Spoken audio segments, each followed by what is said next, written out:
Hi everybody, today we're at Antietam National Battlefield in Sharpsburg, Maryland. There is a lot of history here in regards to the American Civil War, and we can sum it up by saying it was the bloodiest single-day battle in the history of the American Civil War.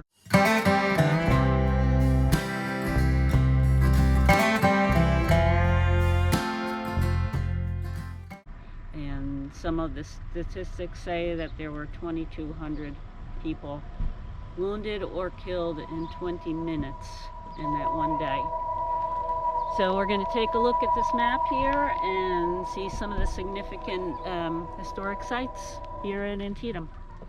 So there's a self-guided tour you could take. You could drive to each of these spots here on this map. Right now we're at the visitor center, and you can see there's numbered spots that we're going to be driving around to take this tour.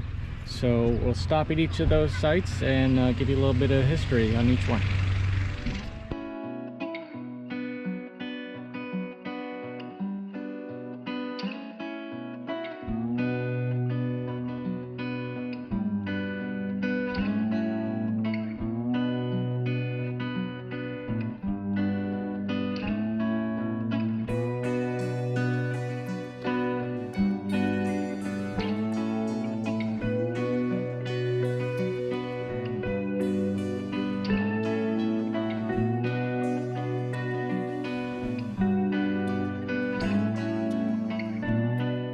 We're at stop number 1, Dunker Church. Yeah, stop number 1 is Dunker Church. It was a Baptist church that was built in the 1850s. It took a lot of damage during the Battle of Antietam, but it did survive until 1921 when a windstorm devastated the building. The building came down, but it was reconstructed in 1962 for the 100th anniversary of the Battle of Antietam. You from Boston? No, we're from New Jersey. We're doing a lot of Have traveling. you gone to the visitor center? We didn't go in. We're just doing a quick tour through here. So Well, this is, they call it the Dunker Church, but that's slang because this faith, which was German Baptist pacifist, when they baptized their children, they would submerge them. So outsiders would call, well, that's the Dunker Church. Yeah. So that's a kind of an unfair. Right. Right. And they were pacifists, and the idea of the horrors that happened around this church that day is just beyond ironic. Doesn't Yes. do it. I don't know what the right word is. Right. And a storm blew it down in the 20s. And it was replaced with a gas station and snack bar, if you can believe anything more ridiculous than that. How about a Dunkin' Donuts? That would make more Well, sense, but, right? but they rebuilt it on the anniversary. They did such a wonderful job. Wow. And I guess the women came in that door and the men came in that door during the services back in the day. This is the Profenberger, if I'm saying that correctly, farmhouse. Stop number 2. Stop number 2 on the self-guided automobile tour. It's Cool. adjacent to the Northwoods here, and it was used to the U.S. Army camped here before the big Battle of Antietam. And also we see plaques regarding Clara Barton, who founded the Red Cross here, and she was here and administered aid to the soldiers.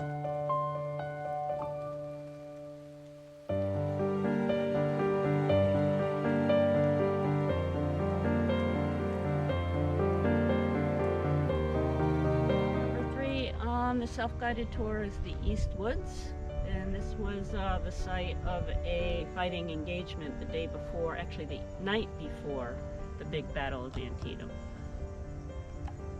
And it's this whole area behind you, these woods? Yes, Where are we all looking? to my left and behind me, and I believe some over on this side as well.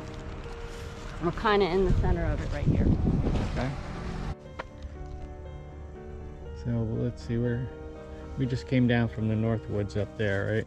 And we're at the East Woods, yeah, so like this whole area Right. here. So when you started turning down Cornfield Ave, see, so Okay. Was that was not here.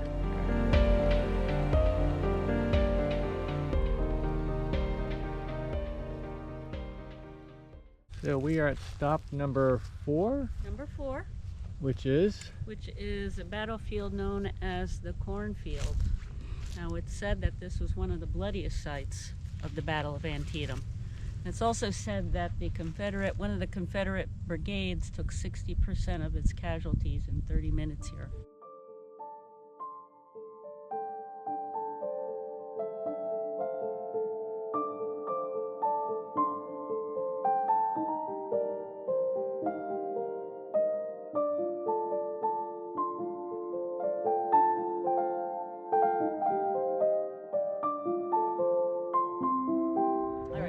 Stop number 5 is the Northwoods battlefield.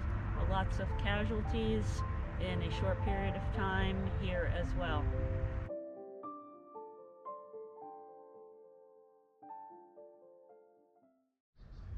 And here also at the Westwoods is a monument to the Philadelphia Brigade, which took part in Operation Battles and Skirmishes of the Army of the Potomac from Ball's Bluff to Appomattox during the term of service 1861 to 1865, a total loss of 3,409 men. We're now at stop number 6. This is the Mumma Farm and Cemetery. Now, the buildings on this property were the only deliberate destruction of dwellings and buildings of any kind in this battle. And what happened was Lee commanded that these be destroyed so that the Union Army could not establish their sharpshooters in the buildings. The Mumma family did reconstruct the buildings in 1863. So these buildings behind you were destroyed and reconstructed? Yes. And there's a cemetery And there's over a cemetery. here. Let's see who's in here in the Mumma.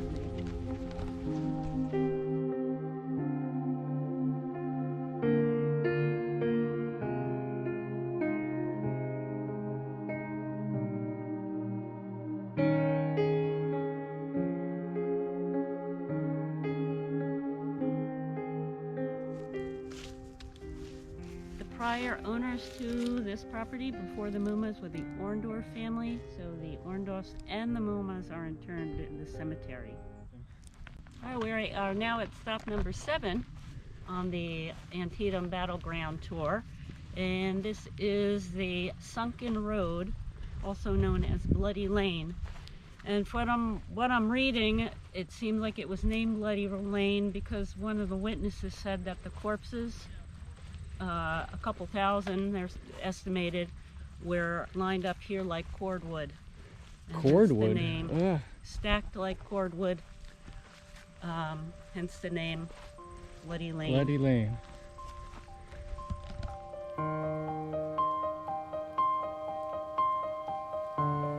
The observation tower was built in 1896 by the War Department as early development efforts by the U.S. military to create an open-air classroom at Antietam.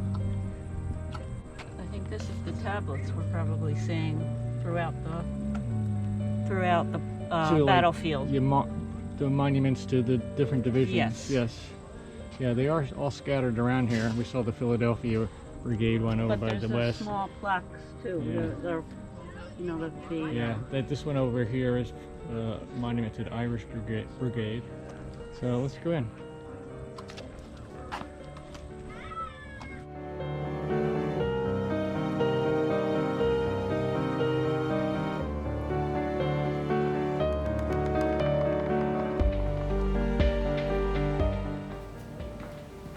What's this remind you of?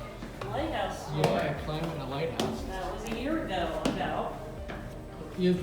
Exactly a year ago this weekend. Okay. This is the weekend of the Lighthouse Challenge in New Jersey, third weekend in October. And here we are climbing again. Yeah. Except we're climbing the War Tower at Antietam National Battlefield. It's a mouthful.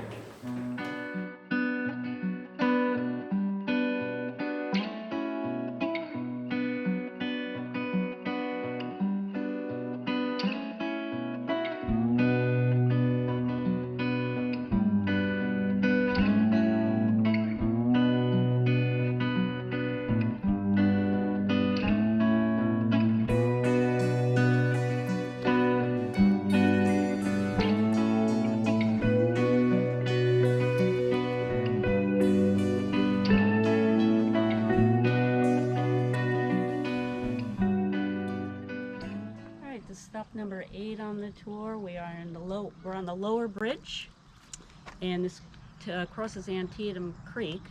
And some of the history here is that this bridge was held by the Confederates for about 3 hours, and Commander Burnside broke that hold on the bridge and forced the Confederate Army back a bit into Sharpsburg. Therefore, it's also known as Burnside Bridge. Right at the end of the bridge, we have what they refer to as a witness tree. This tree was actually here in 1862 during the battle. It's a sycamore tree, and they've taken seeds from this tree and planted them around the park so that when this tree finally meets its demise, its offspring will continue to flourish here in the park.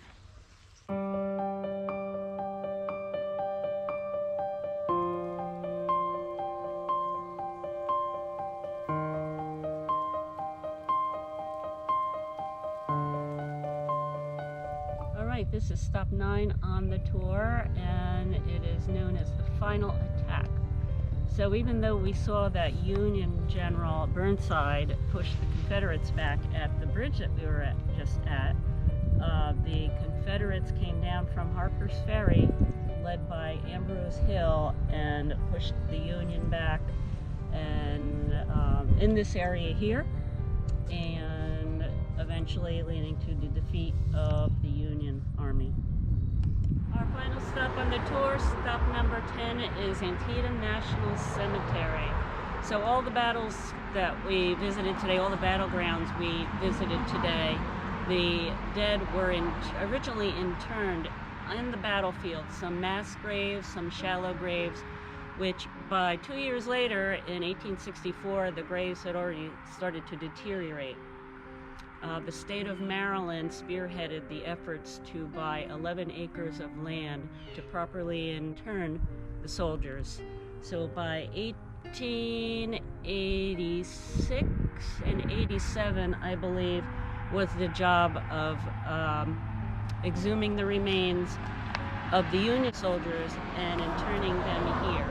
So what we're seeing is 476 Union soldiers buried here. Only 38% are identified, and also there are no Confederates buried here. There's a few reasons for that. One is that the Confederates could not get the funds together to contribute to the project, and the other was there was still some bitterness after the recently completed war. So this plaque right at the entrance to the cemetery, it's a layout of the cemetery grounds, and what it looks like is that there's different sections for each of the regiments. Let's see, our home state of New Jersey is number 11. I'll go over here.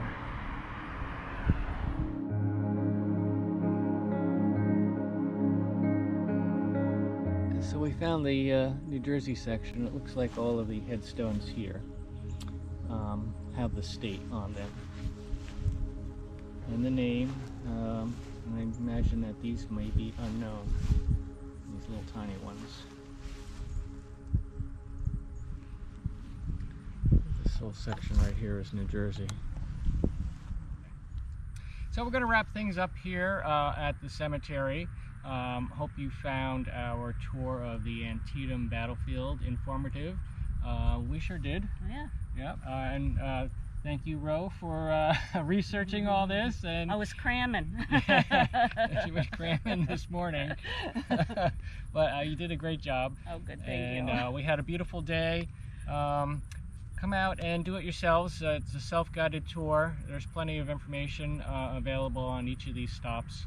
I think we probably spent about 3 hours here. That's what I was just going to say. Yeah, I think spent we about did about 3 hours. You could spend a lot more time because there's a lot of walking trails. So Right, more or less, because we did the Bloody Path. Bloody Lane. Bloody Lane, yeah. So, We did that one trail, but there's a ton of other trails you can do. If you like the video, please give us a big thumbs up and give us a subscription if you're not already subscribed, and we thank you so much for watching.